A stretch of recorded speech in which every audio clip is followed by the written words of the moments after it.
Peaceful. Good. Thank you. Great. Um, how's your practice going? Good? It's going. Yes. It's Yes. going. I Yeah. I feel when things happen, like an incident, and then it draws me right back to the class. I Oh, mindfully tell myself, I put yeah. myself right with you and the class. Oh, that's wonderful. I Yeah. feel, even feel the people, sort Yeah. of, Yeah. So and it's that's, lovely. yeah, Feel that the is. same way, especially with my family and my kids. When I go to raise my voice, I remember you Right, and I stay calm. right. So everything is great. Yes. Oh, Everybody's happy. oh, that's wonderful to hear. Yes. So that's the potential of the practice. And something that you both said is that on this path we're developing what's called a spiritual friendship, which is that feeling of support even when we're not together, Hmm. that there's still this kind of holding each other in our hearts. Hmm. And that's really the beauty of the practice. Yeah. So, okay, so today our topic is on wise understanding or wise view. And that's the first step on the Noble Eightfold Path, um, the path of liberation that the Buddha talked about, that it starts there. So if you recall, we've had, I think, about two different meetings, um, two Sunday meetings where we talked about thoughts and how to work with them and how we kind of get ensnared in them sometimes, entangled in our thinking, and how that takes us away from this moment. And last week we talked about that our sickness is homesickness, and how do we find our way back home to the heart, um, and that pausing is really important. That is how we find our way back, right? The pausing, the coming back, the sensing the breath coming into the body, and arriving here. That that's something we can count on, because a lot of times we're looking for the answer out there, as if something out there needs to change in order for me to be okay, right? Or for us to be okay. So it's those are views that we have, right? So this is today is exploring that first step on the Noble Eightfold Path, um, and within even that first step of the Noble Eightfold Path is the Four Noble Truths. So I'll just go over them briefly for anyone who doesn't remember, or for the people that may be listening to us. So the first one is the that in life there you will encounter suffering, right? There's pain and then there's the suffering. And the second step is that there are causes and conditions that create the suffering, and that's the craving of wanting things to be different than they are, um, or the attachment. We get attached to things, we get attached to views, we get attached to our body, we get attached to everything, right? And we don't see it. So that creates suffering as well. And we try to get things to be permanent, and they can't, right? Because life is constantly flowing, life is changing. Um, and then the third step is that there is a path to the end of suffering. Now I might be mixing them up there, um, which is the Noble Eightfold Path, and then and that path leads to liberation. And what we're talking about here is liberating the mind um, from those beliefs that we have that cover over the purity of thing life as it really is.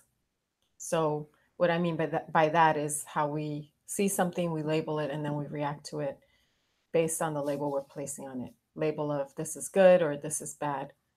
And really things are um, really not good or bad.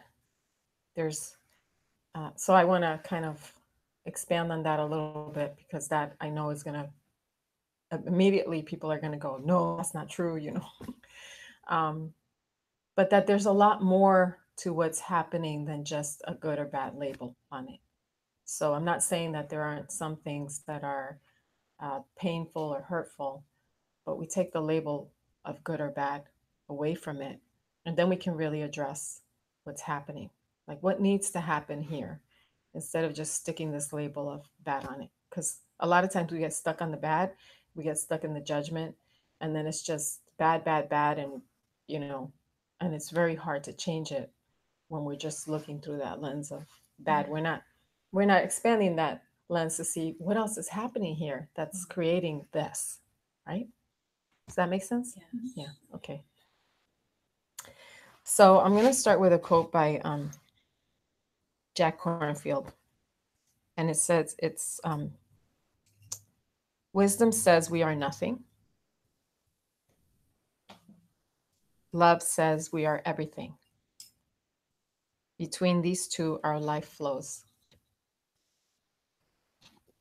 So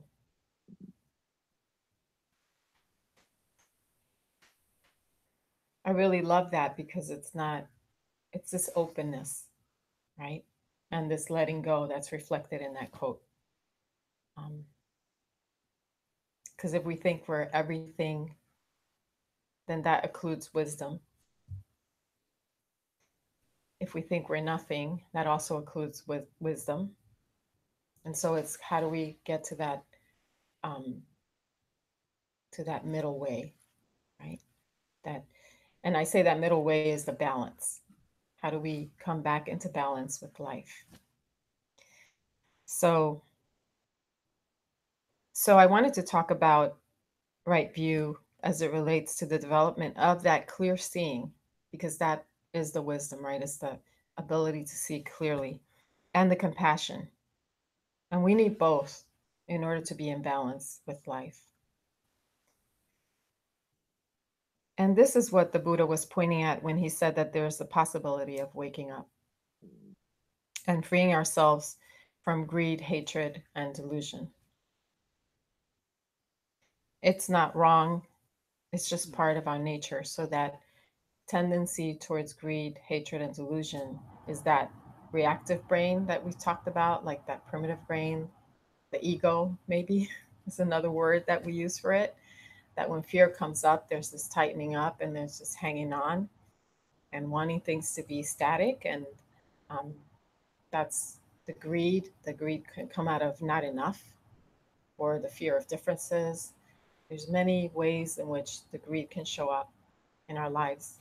And the hatred, you know, I say just think of the last time that you reacted, you had some small annoyance or frustration, there it is. You might not think of it that way, but that really is what's happening. And then the delusion is when we're fighting against what's happening in our lives. We want it to be different than what it is. And so if you think about it, it's a thread that runs through all of life. And it's something we all experience, this getting caught up in that reactive story that is in some way aligned with that greed, hatred, or delusion.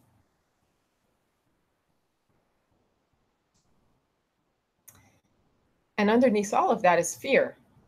So if you were to reflect back on when you reacted, can you see that underneath it, there's some fear, right?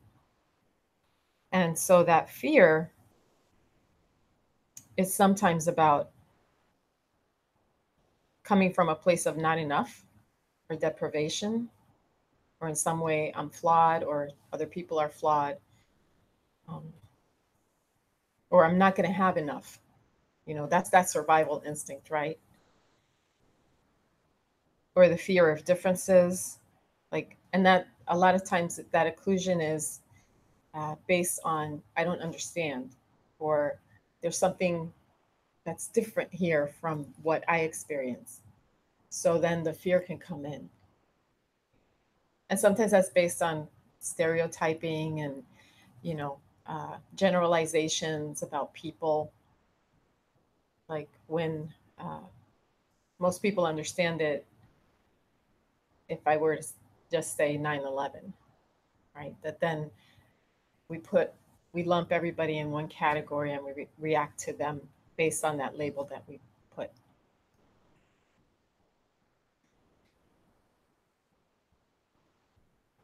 or we're afraid of losing something precious. And so this is what creates the division. And as I said before, hatred doesn't have to be this intense feeling of rage or anger. It shows up as small moments of annoyance, frustration, or even irritation.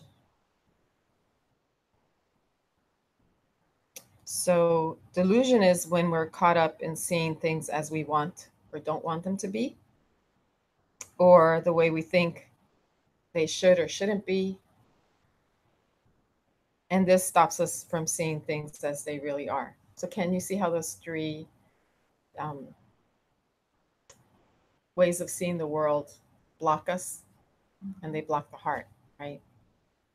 Because if I'm caught up in greed, I can't share, I can't be open.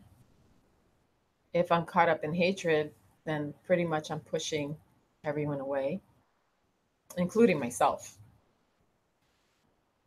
And then if I'm caught up in delusion, I'm not here because I'm in some story about how things should be, or, you know, or I'm caught up in the future thinking about how, you know, things are going to be better, or I'm revisiting the past and rehashing that, but I'm not here present and connected with life. So in all of them, there's this kind of feeling of not being embodied. So there's a story that I want to share, and it's about an elderly couple that comes into a restaurant, and there's a young person watching them, and the husband goes and orders the food, a hamburger and fries, and then comes back to the table and he cuts the hamburger in half, and he puts half of it on his wife's plate and half of the French fries, and then they sit down to eat. And this young person is watching this happen. And at first he's thinking, oh, that's so sweet, you know, it's really nice. So I just want you to kind of notice like what thoughts come up as I tell the story. And then the husband starts to eat, and the wife is just sitting there. And you know, this person that's observing is thinking, there's something wrong here. You know, what's going on there? So he goes over and he says, you know, is something wrong? Do you need help? And the woman says, no, it's okay. I'm waiting for the teeth, the dentures. Was it teeth? The dentures. Yeah. Her husband has the dentures, so she can't eat until.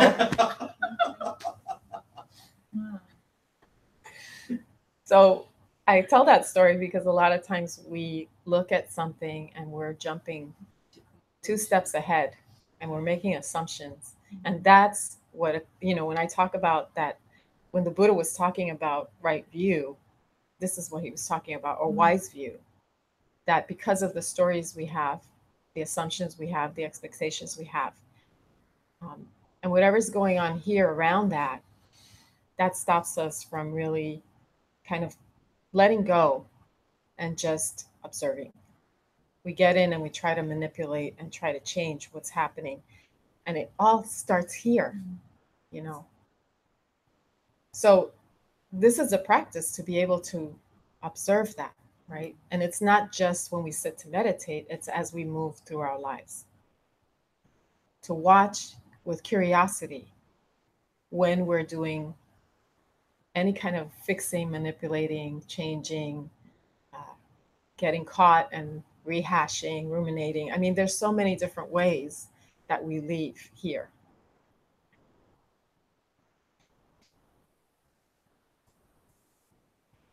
So the 3 poisons. And if you think like 3 poisons, that's a pretty strong term, right? So, and the Buddha said this was toxic because it stops us from living our life. Kind of like we press the pause button on life. and we get stuck in a story. So we're not really relating to things as they are. We're relating to them as we are thinking about them. That makes sense? Can you mention again the reasons? Greed, hatred, and delusion. Yeah. And assumptions, expectations, where do they put here? Delusion or They can go in in each one of them, yeah. If you reflect on it, when there's a that kind of tightening up because we're coming from a place of not enough, there is this assumption and expectation. There's not going to be enough. I'm not going to be enough. Or that person's not enough. So there's an assumption there. There's sometimes, a lot of times, there's expectation, right? There's a phrase that I use when I'm counseling couples, and I ask them to reflect on, are you relating to your partner as if they're a service provider? You know, you're here to meet my needs. So there is this assumption that's there, right? And so then we don't relate to our partner as our partner. We relate to them as if they're just there to meet our needs. And so then the love becomes conditional, right? If you meet my needs, then I'm happy. If you don't meet my needs, then I'm unhappy. And you're wrong. So, um, so it's this opening to, and really sensing and being with without making it wrong, being with what's arising, that helps us to begin to free ourselves from those views that we have. And I say the teachings are like seeds. So it doesn't mean that you're going to immediately be able to see the wisdom in what's being said. But as the Buddha said, it's go out and see, right? There's a word for it, which I love, is ehipassiko. I hope I said that right. But there's this invitation.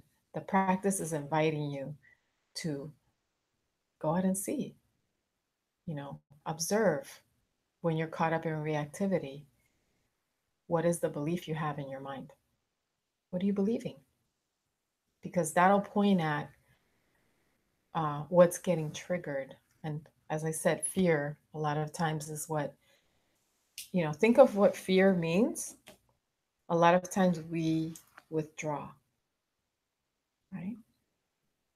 So if you think of a wounded animal when they get hurt, sometimes their tendency is to go and hide. There's the flight, fight, freeze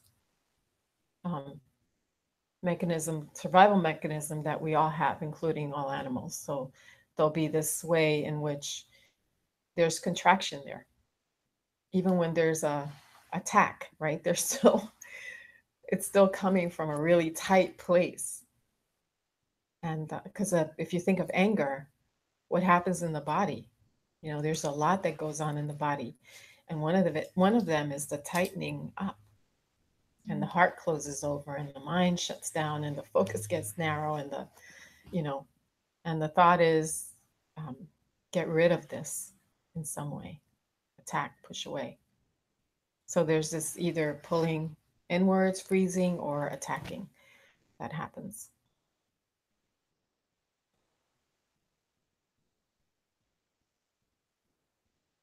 So these three poisons are considered to be toxic, and we can see it in the world today, right? We don't have to go very far to see it. It's the attitude that the earth and everything in it is here for our taking. This kind of thinking takes us away from the things that connect us, that inspire us, and that align us with that compassionate heart and that wise mind. And so the path is asking us to begin to investigate those things, not to make ourselves wrong for it, but to actually experience the suffering that is caused by it. Because that's the only way we can free ourselves. If we keep turning away from the suffering, then we just stay in that reactive state. And even within that reactive state, we're not in it all the time, but there's this, I say there's this underlying feeling of anxiety that's constantly there. You know, this checking, is it safe? Is it dangerous?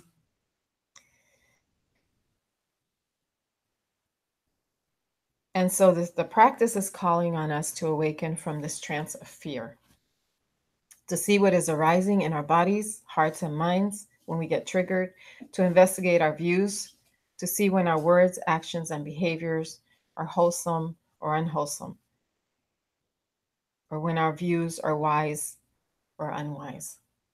So notice I didn't use the words good or bad, because, you know, that's a polarity. And when we're talking about wise and unwise, there's this investigating. That's I call that the in-between spot, right?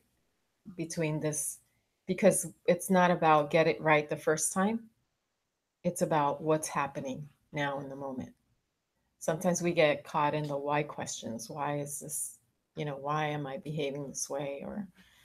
And I think that then takes us down the road of, in some way we can fix it, versus, you know, what is happening right now, because that takes us into the immediate experience. The why carries us off into future thinking or past thinking, and the what, you know, brings us, it's like a closer looking in. There's this curiosity and interest that's there, and the fear can be right there with it. So it's not this, you know, it's not this just being curious and being kind of happy go lucky, or, you know, you can still be in fear and still be curious about it. Does that make sense? Yes. We're making space for both to be there, with not making one wrong and one right. So and so we need to watch that, because our tendency is to fall into, like, I can do this perfectly, right? And a good way to see that is when you sit down to meditate and you have this expectation that your meditation is gonna, you know, get you to a certain place. Yeah. Okay. So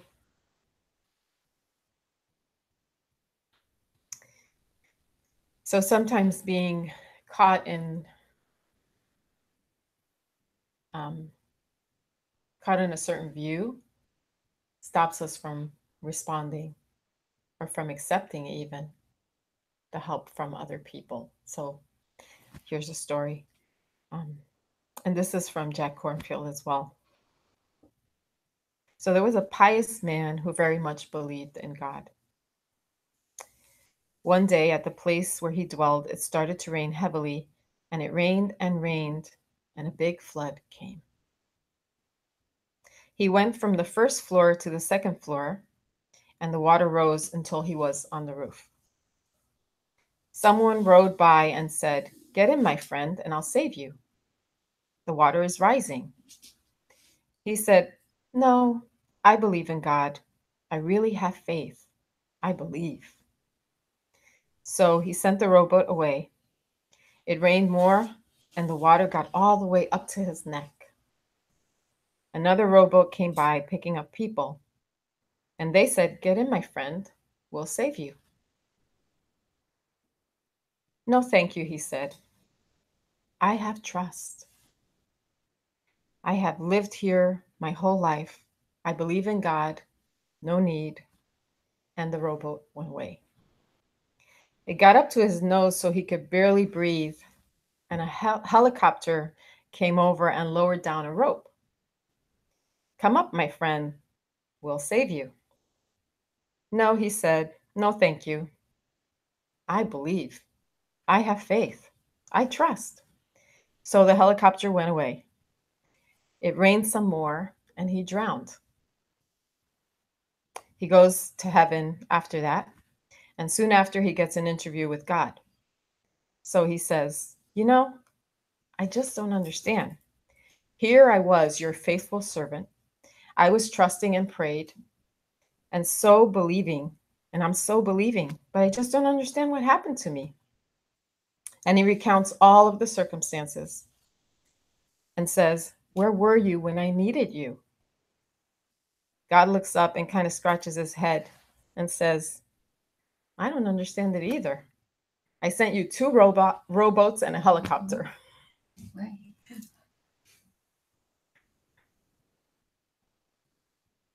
So can you see it? Mm-hmm. That being stuck in a view, Mm-hmm. you don't Mhm. see what's right in front of you. Right?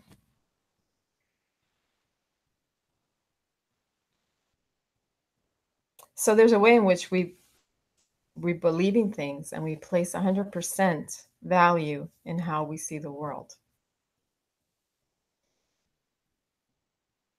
And it could be the way we see ourselves, the way we see others, the way we see situations, the way we see the earth. It's everywhere, right? Yeah. The mind gets contracted, our focus becomes narrow, the body gets tight, and the heart becomes a hard shell that blocks access to compassion. And we can see these patterns and how we get locked in and how that creates that contraction. And this is what takes us away from compassion, the compassion of the heart that has the ability to respond to suffering, or the wisdom to see when we're caught and to help ourselves out of it.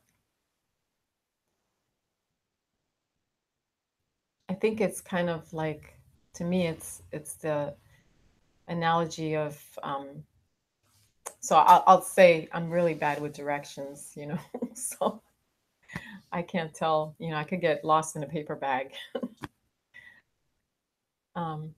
So I say it's this analogy of, like, maybe there's a path, through the forest and it's marked, but because, like, for a moment I don't see the mark, my mind starts spinning out and I start thinking about all the terrible things that could happen, and a sound like, just, it could be just a branch that fell off a tree becomes like a bear in the woods, and do you know what I mean? And then there's this pulling away and this getting scared and being caught up in a story or a view of what could happen, and nothing's happening other than there's a moment where I can't see the sign on the path. So those are the moments when we can help ourselves, right? So any questions so far? No? Okay.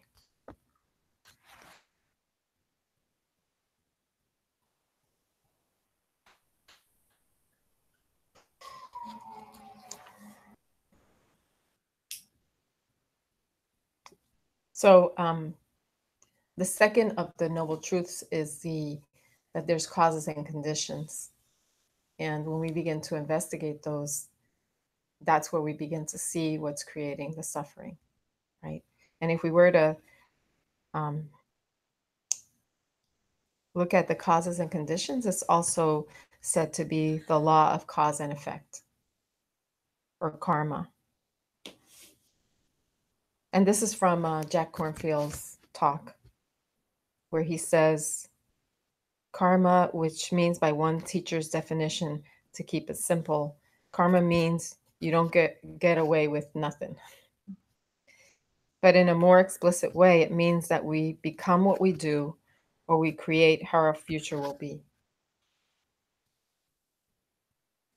That's a pretty profound statement, right?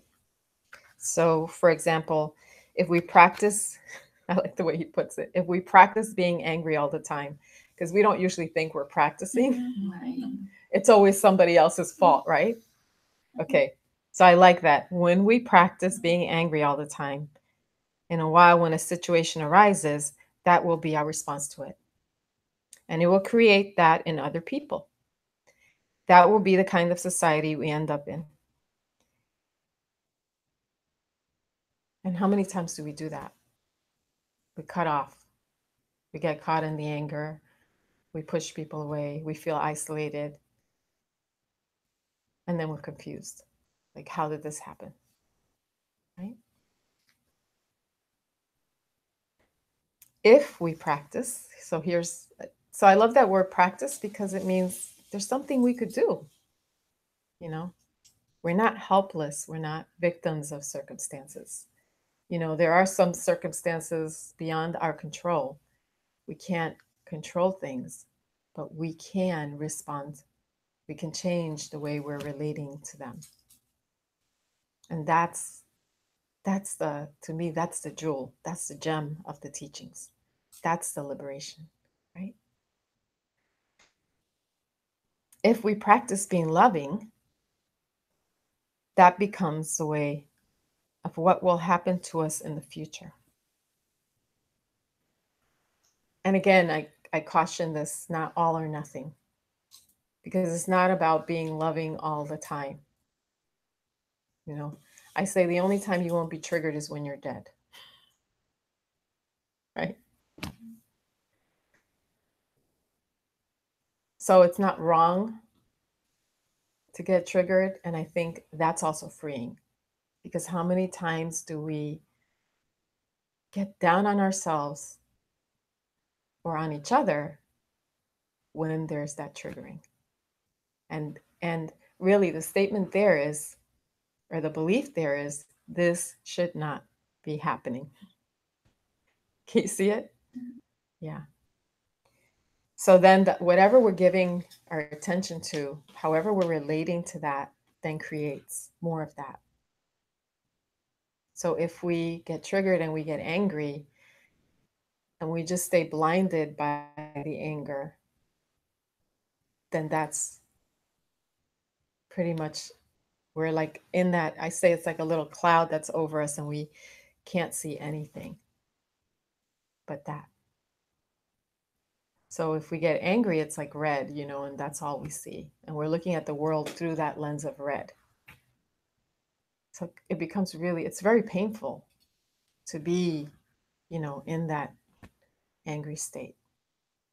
And there's many ways in which there's small moments where we're caught up in anger, and that brings up like, I have the right to be angry, and how could that person do that to me? Or, you know, how could the bank do that to me, or the insurance company, or whatever it is, you know?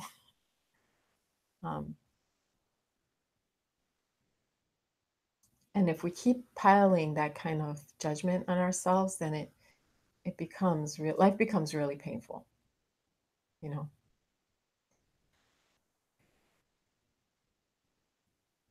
So there's another way.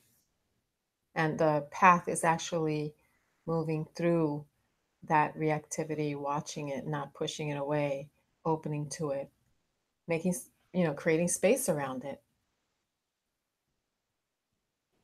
And that allows whatever's there to kind of be felt, and to be let go.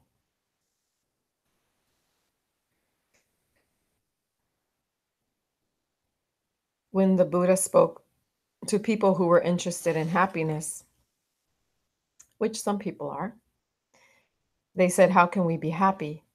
He said, well, one way is to understand the law of karma. If you cultivate generosity, kindness, awareness, and giving, you will be happy because you'll learn that it's pleasant. And also the way that karma works is that your world will become more of a cycling rather than fear and holding. You will discover happiness in this generosity. So that was actually the first practice that the Buddha taught, was the practice of generosity, because that opens the heart, right? And that opens the mind. You're not relating through this not enough, or these people deserve it and those people don't. That kind of thinking falls away.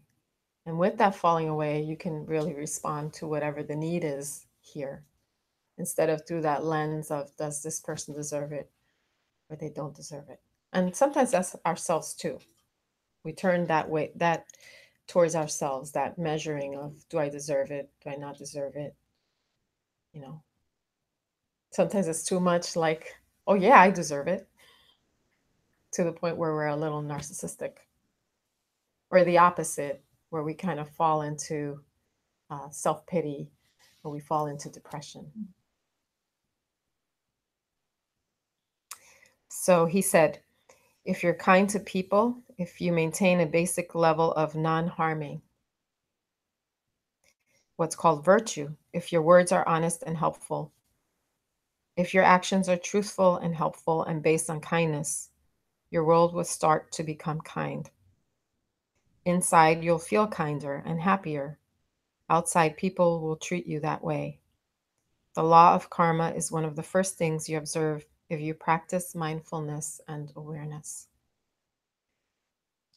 And this is one of the things you can discover through your practice. Yeah.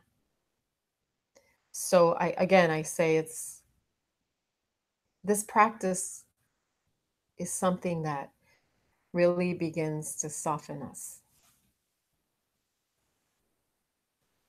to create some kind of softness around the fear, right? So I'm going to read from, this is called 108 Metaphors for Mindfulness.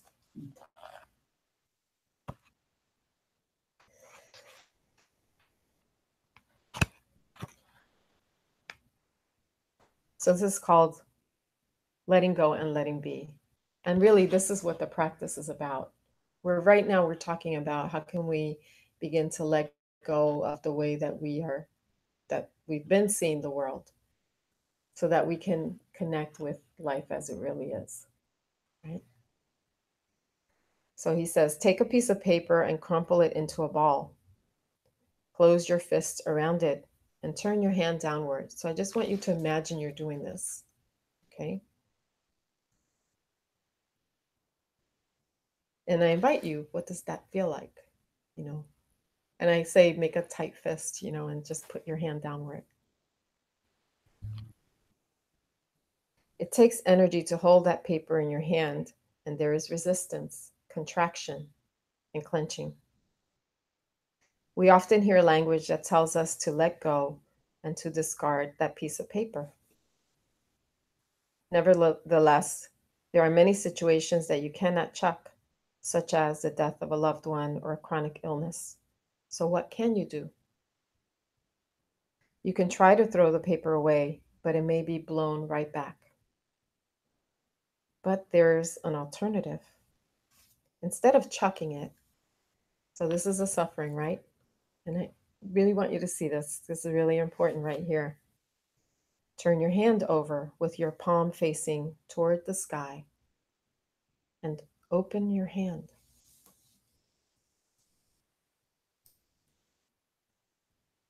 So imagine you're walking with that tight fist, the paper in it. And he says, turn your hand over and open your palm with it facing up to the sky. So there's this walking right tight and closed, and there's this turning and opening. Mm-hmm. That's the letting go. This metaphoric action, what Zen teacher Kosho Uchiyama calls opening the hand of thought, creates space around the difficult situation, lowers the resistance, and changes how it affects you. Can you feel the physical, the physical change? Yeah. This is letting it be,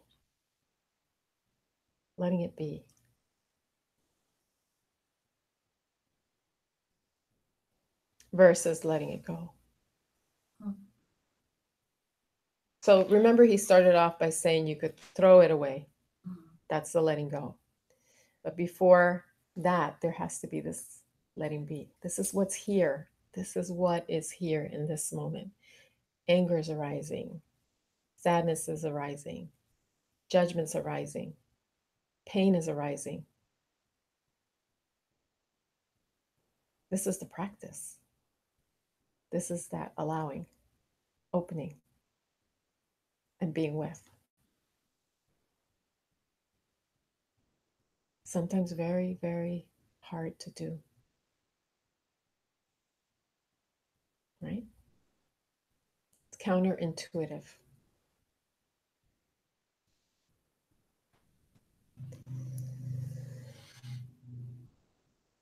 Mindfulness will help you to let things remain as they are without always having to change them.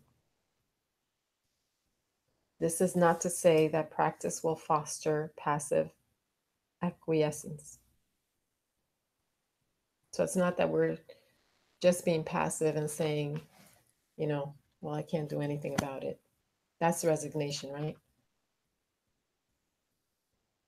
That we're not talking about resignation here.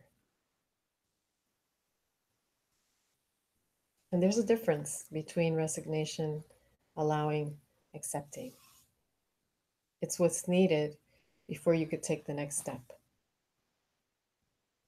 Otherwise, you're stuck in resisting what's happening. Right? I think that's part of what probably Sharon will talk about in compassionate resistance. We don't just go straight from this is wrong to reacting, because then that's blind reactivity. And with that, that's like the bull in the china shop. There might be something we want and we just barrel through, and we don't see how much hurt, how much we're hurting, and how much we hurt those around us.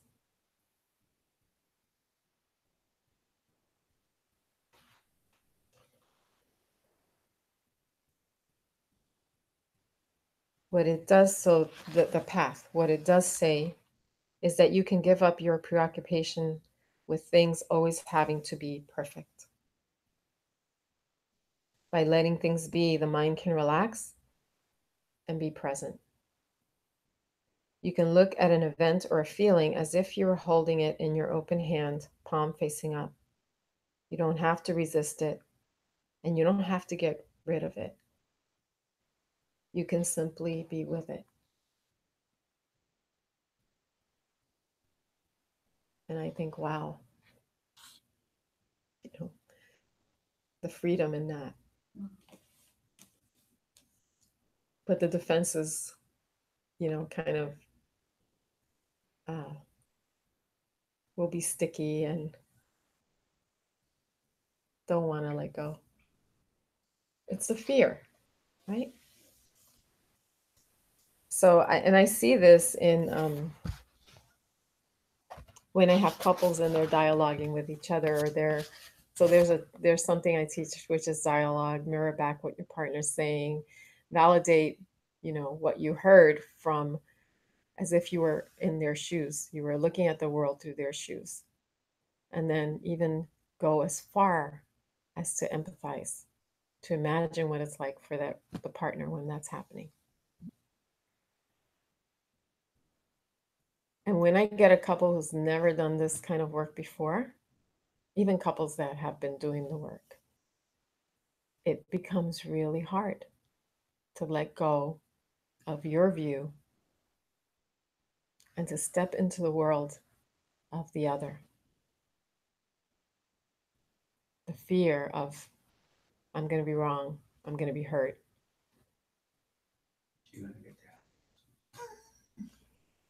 Whatever it is, that stops us, right? So we're stuck on our side with our view of things, and our partner is stuck on the other side with their view of things. There's nowhere to go there. It becomes really painful.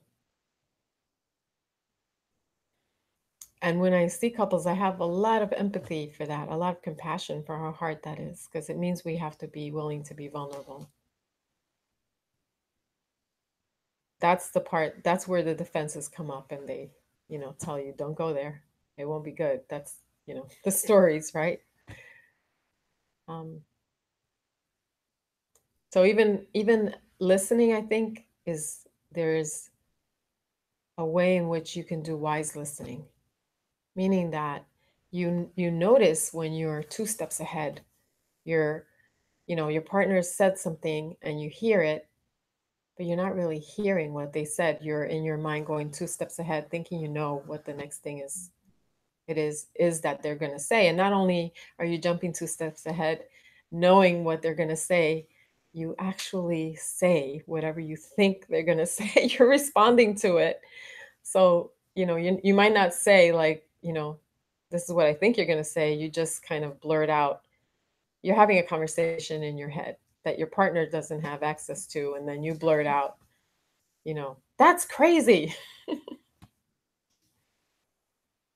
And there you're off. And it's not just in your intimate relationship, because we are constantly in relationship with the world. It isn't just with another person. We're in relationship with ourselves. We're in relationship with situations. I mean, think about when you get frustrated with inanimate objects. That's a good one, right? So we're in relationship with that inanimate object, and we're getting frustrated, and we're getting mad, and we're, throwing the phone down, or whatever it is that we're doing. So this is like, stop. This is what this metaphor is asking you to do. Stop. Pause. Be with. Right? Yeah. So this is the exploration in right view. So I'll just say a little more, and then we'll go into the guided meditation. And this is from Thich Nhat Hanh.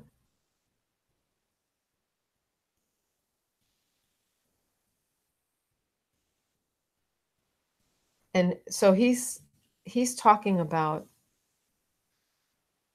this practice related to right thinking, and this is the way we can begin to work with it. And he says that there are these 4 practices, and these are the 4 practices he's talking about. The first one is to ask, are you sure? Whatever it is that whatever belief you have, are you sure? If there is a rope in your path and you perceive it as a snake, fear-based thinking will follow. The more erroneous your perception, the more incorrect your thinking will be. Please write the words, "Are you sure?" on a large piece of paper and hang it where you will see it often. Ask yourself this question again and again. I love that practice. Just put, "Are you sure?" Wrong perceptions cause incorrect thinking and unnecessary suffering.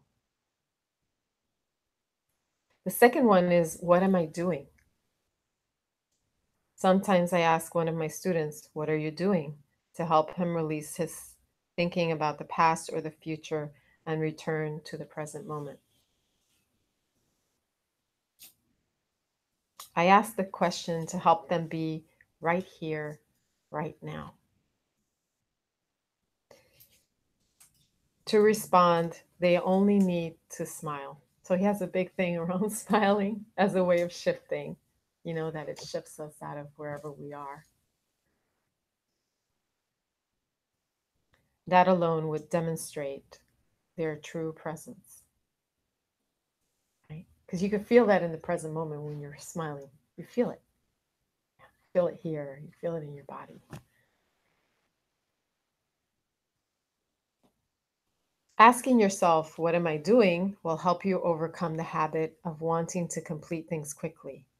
Smile to yourself and say, washing this dish is the most important job in my life. When you ask, what am I doing, reflect deeply on the question. If your thoughts are carrying you away, you need mindfulness to intervene. When you are really there, washing the dishes can be a deep and enjoyable experience. But if you wash them while thinking about other things, you are wasting your time. And probably not washing the dishes well either. Mm-hmm. If you are not there, even if you wash 84,000 dishes, your work will be without merit.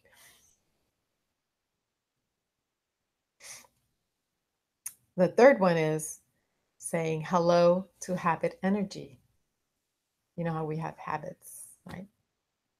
We tend to stick to our habits, even the ones that cause us to suffer. Workaholism is one example.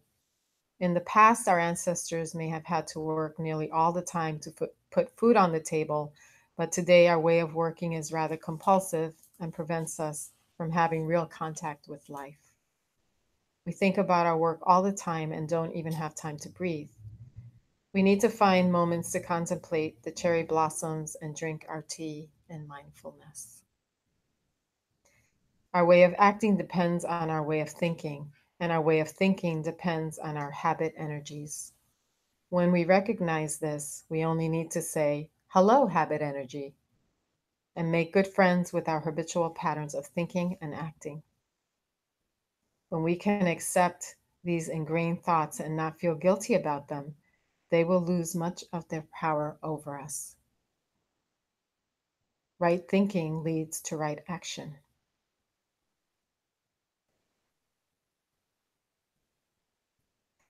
The fourth one is called bodhicitta. Our mind of love is the deep wish to cultivate understanding in ourselves in order to bring happiness to many beings. It is the motivating force for the practice of mindful living. With bodhicitta at the foundation of our thinking, everything we do or say will help others be liberated. Right thinking also gives rise to right diligence.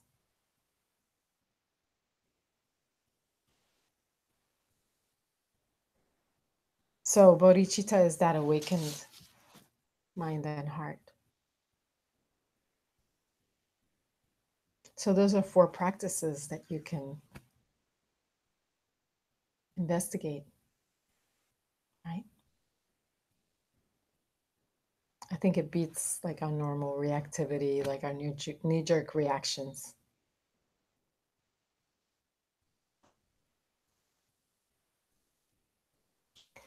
Question, yes.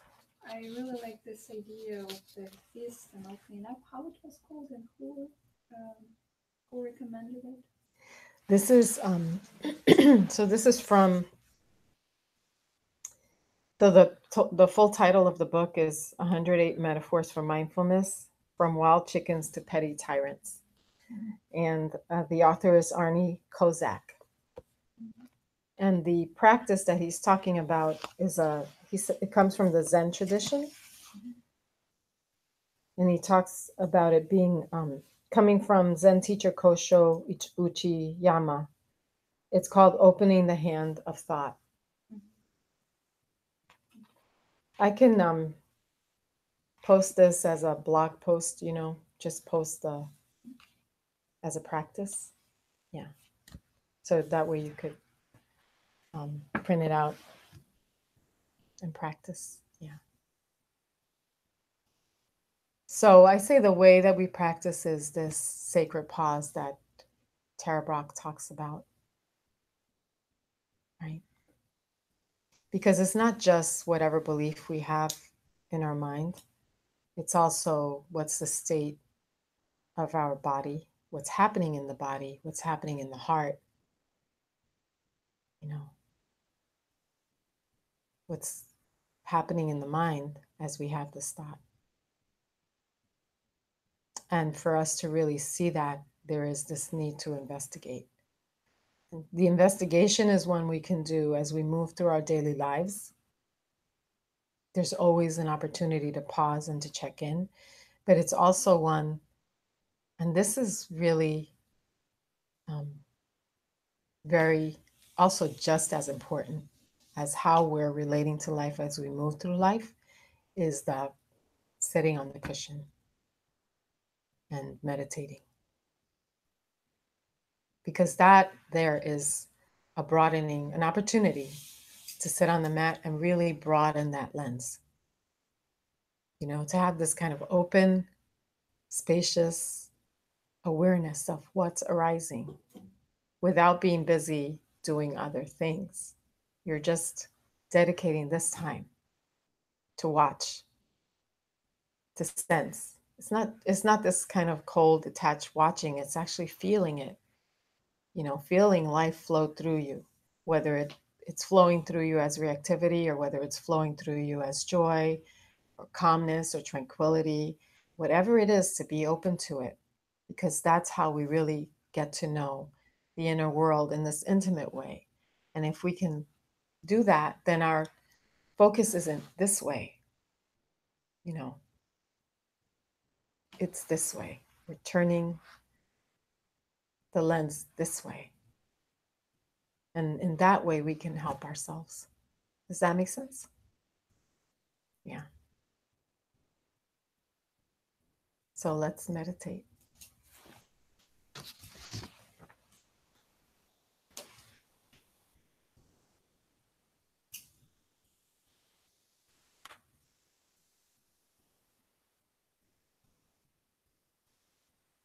So beginning by finding a way to sit where there is a alertness, a wakefulness. The spine is tall, crown of the head moving up towards the ceiling, chin parallel to the earth. And the eyes can be either closed all the way or with the gaze focused downward towards the cheeks. The eyes soft, the face relaxed, or as much as possible. And allow the shoulders to move down away from the ears and slightly back so that the chest is open, the heart is open. And then feeling the weight of your lower body on the cushion. Perhaps the legs folded, touching the floor. So space sensing what's felt in the body right now, in this moment.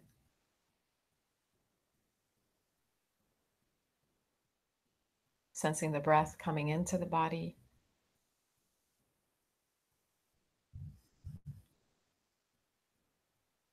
The rising of the chest, the lungs, the belly, and the falling with the exhale.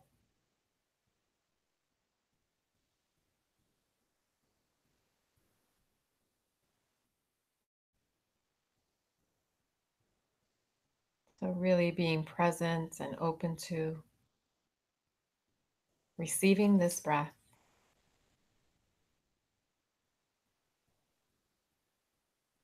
as it enters the body, and then as it's released from the body, knowing you're not doing the breathing. Your body breathes by itself.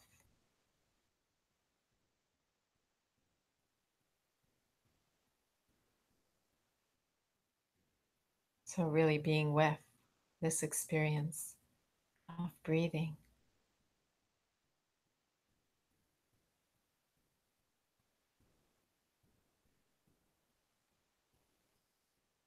And bringing this quality of interest and curiosity to what it's like to breathe in this moment. Almost as if this is the most important task you have right now. It's just to be here.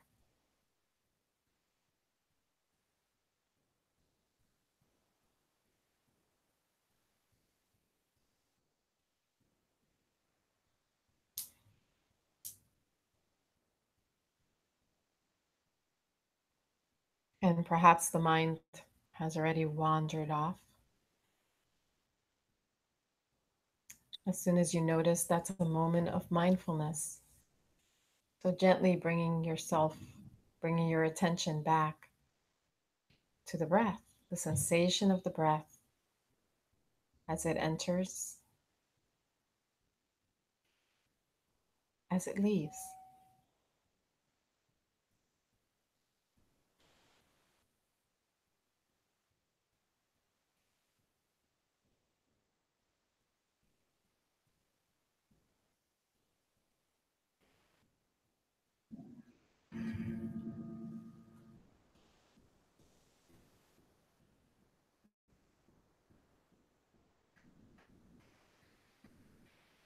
And perhaps on your next exhale, you can soften some of your body. Maybe it's easy to soften. Send the softening to the muscles of your face. Perhaps you can let your mouth drop open briefly, softening your jaw.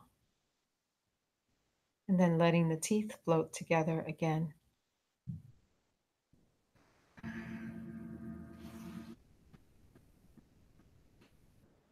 Softening the shoulders, the shoulder blades. Soften the chest, the belly.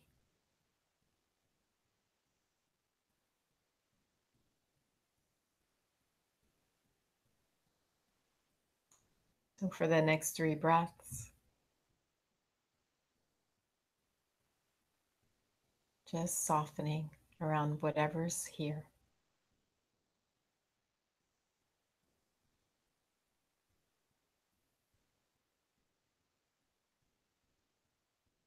Again, the intention is to be present, to be kind.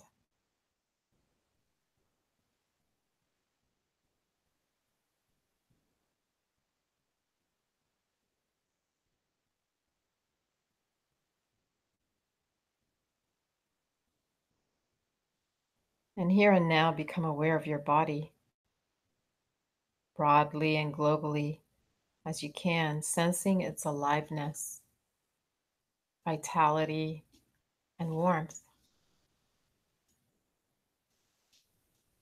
Perhaps you feel pulsing, pressure, vibration, or energy.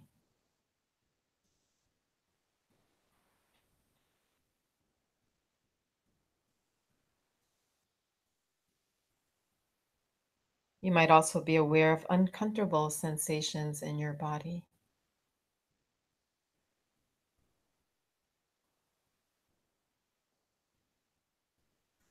And here's the opportunity to meet this with this open, spacious awareness,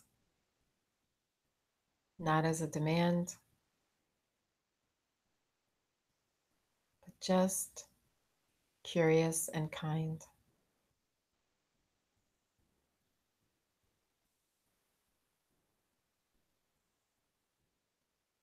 Without commentary or judgment or assigning meaning to their presence, just let them be there and become aware of the body in a broad, expansive way.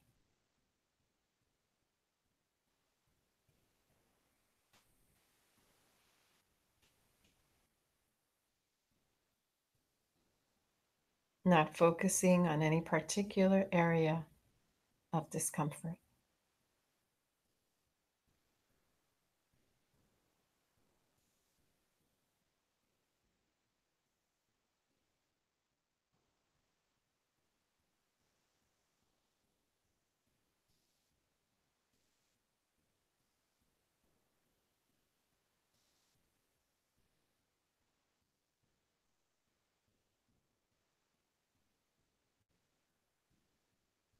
And then within the body, as part of the body, become aware of how the body experiences breathing.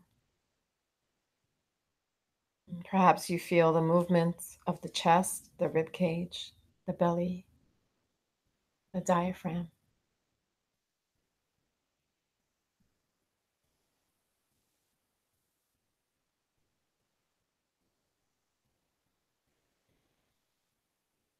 You might be aware of the air coming in through the nostrils.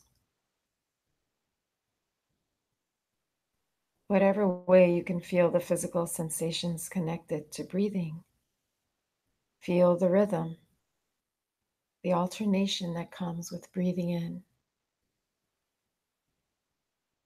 and breathing out.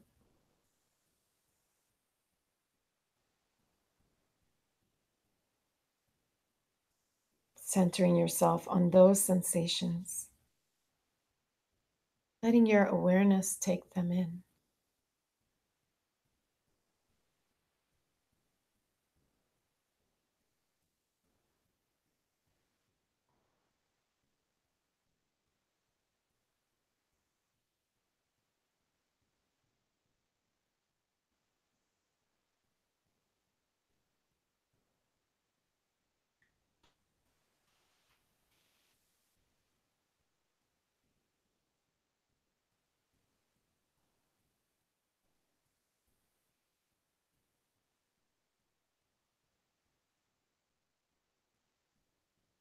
And there's no need to make any commentary or judgments about the mind wandering off in thought. As soon as you notice that's happened, begin again, sensing your breath, sensing the breathing.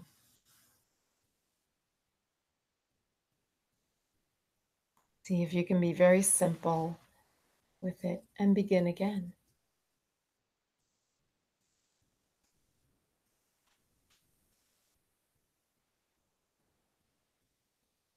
And then as you begin again with your breathing, do so with a sense that you're going to hang in there, breathing in and breathing out. One breath after the other.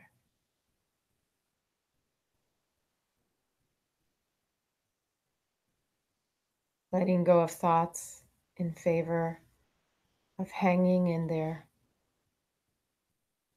taking in the body's physical experience of breathing.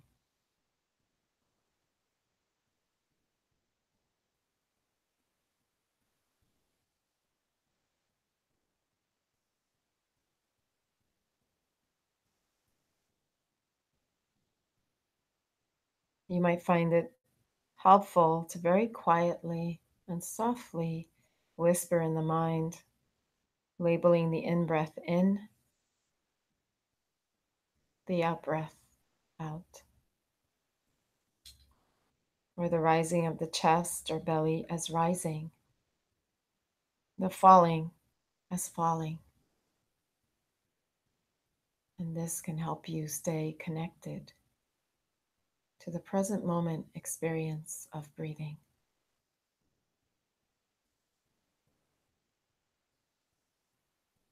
of being embodied.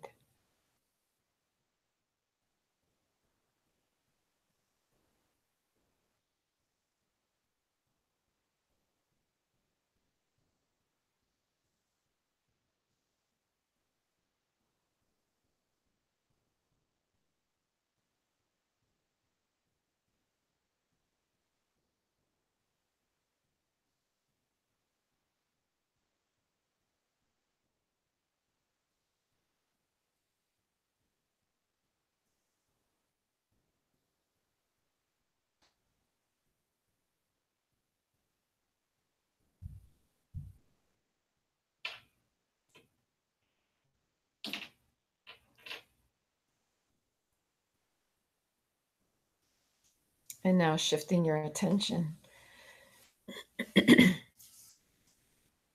from the breathing to the physical sensations in your body.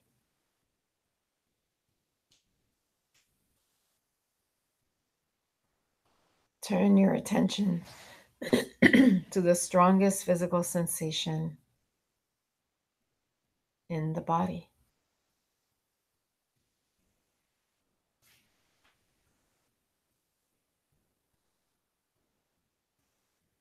If it disappears while you're watching it, being present for it, then find the next one.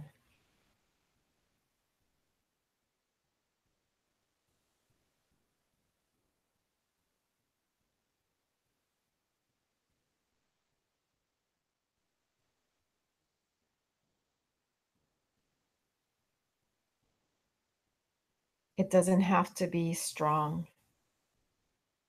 It doesn't matter what it is. It could be pleasant, unpleasant, or neutral. In a very soft and relaxed way,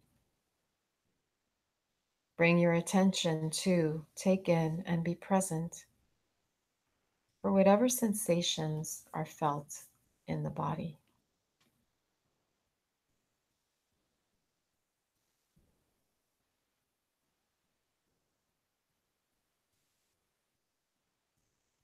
So even if there's an impulse to move, can you pause and just be with the sensation before moving?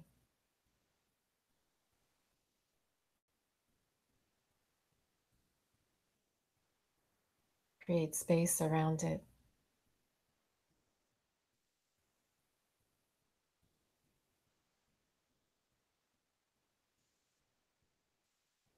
This very life is precious. This moment is precious. So can you be with life as it is without reacting to, shifting, or changing what's happening?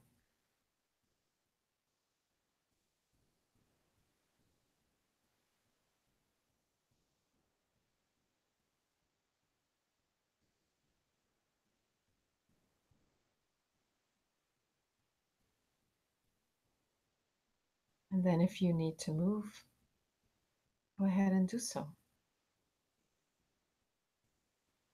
And just these pauses, these moments of noticing, perhaps the belief that's there,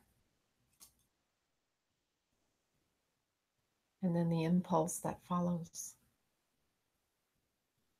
This is the practice, giving space to what's there. There is that open hand towards the sky. There is that space around whatever's here.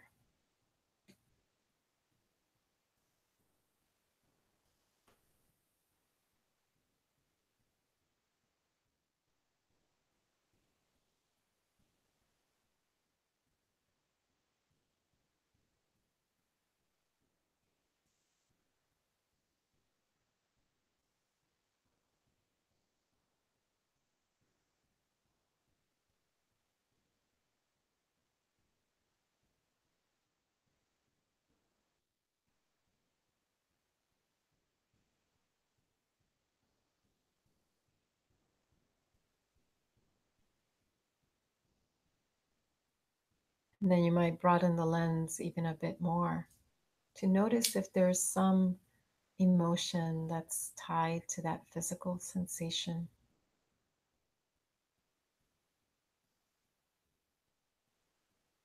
So here too, creating space around that emotion.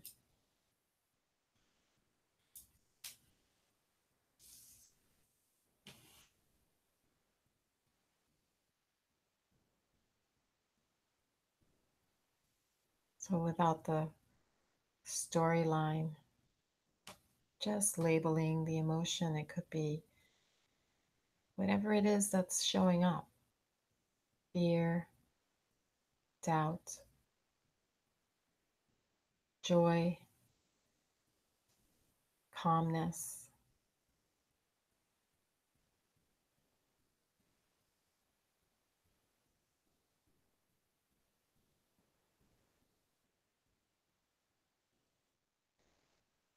Just this open, receptive spaciousness.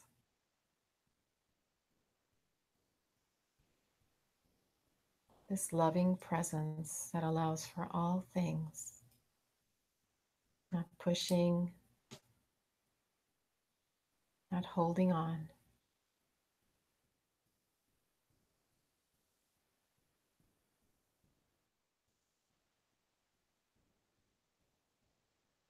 And if at any point you get overwhelmed, bring your attention back to the breath.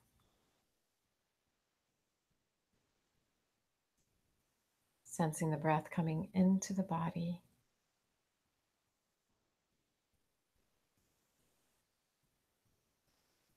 Sensing the breath flowing out.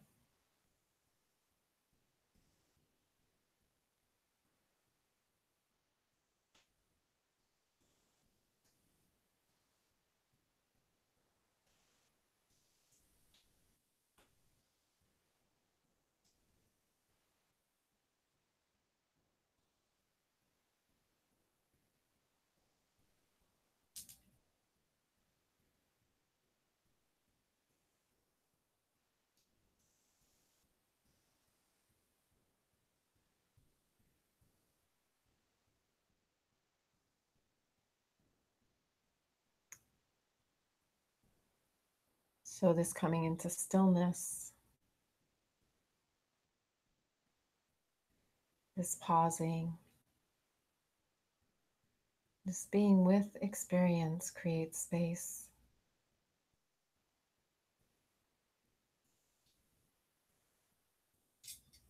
And it is with that space, that compassion, the ability to respond is available.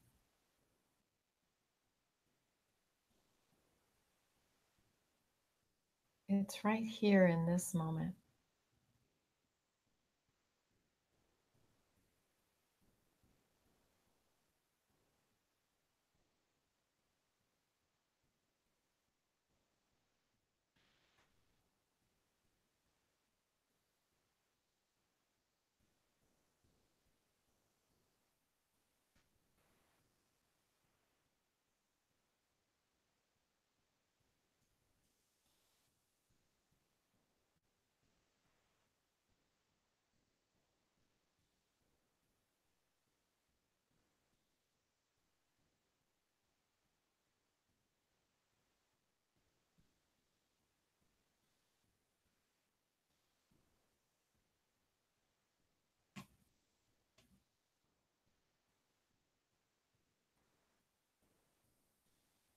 And so, listening to these words, let them land in your heart.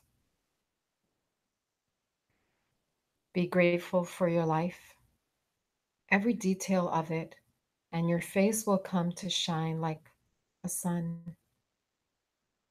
And everyone who sees it will be made glad and peaceful. Persist in gratitude, and you will slowly become one with the sun of love. And love will shine through you in all healing and joy.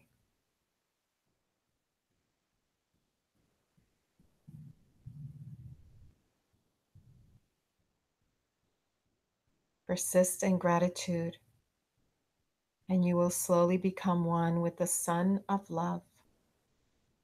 And love will shine through you. It's all healing and joy.